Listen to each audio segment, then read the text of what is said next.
Kini deng gift of healing nga gikan sa Ginoo, libre na nga gasa, dili na pangayoon. Unya kasagaran ihatag ni sa Ginoo sa mga tao nga naa na sa Christian perfection. Sato pa, nasa level of sanctity, unitive level.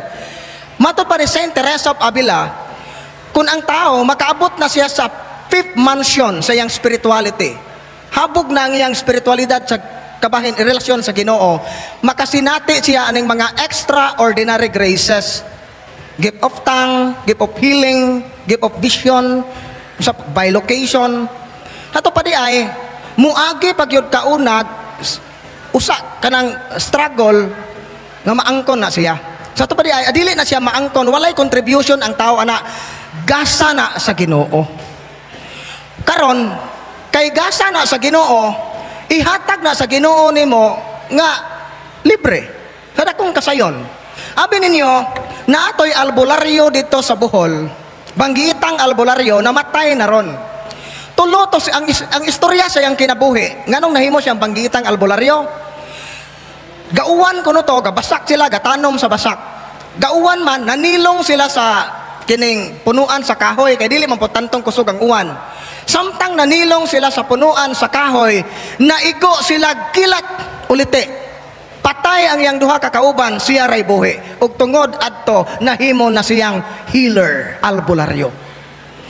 Ang Ginoo ug muhatag og gasa, dili ipaagi kilat. Mao na magbantay ta, kay kung muduol ta ni kana bitang mga tinuod gyud nga gigasahan sa yawa ug gahom sa pagpanambal, ang effect gyud ana sa taong natambalan, grabe gyud ka fatal. Nakahatag yun na very dangerous yun na kayo. Kay ang yawa dili na muhatag og serbisyo nga libre. Ibutang ta na kay grabe nga sakit, naulian ka kay gitambalan kan tawhana, nan karon nakautang ka og kaayuhan sa espiritu nga naghatag niya gahom. Mao na moabot ang panahon, maka-experience na kag mga difficulties, blockage, di nakakasabot sa dagan sa imong kinabuhi. Mura kag nagsawod og tubig sa sudlanan nga buslot, sigig paningkamot, way abot. Nay mga sakit nga mutungha, laing sakit. Way kaayuhan sa ubang mga sakit, way findings. Mao na siya effect. So mo na magbantay ta na nga lain pa nga demonic openings is kining third eye. So ngano man nga ang third eye ma-develop man siya. Occult third eye. Third eye is fundamentally open by, number one, occult means. That is through communication with preternatural beings. So kana diay nagduwa kag spirit of the glass, spirit of the coins, uning sword kag menteryo kay nag-ghost hunting.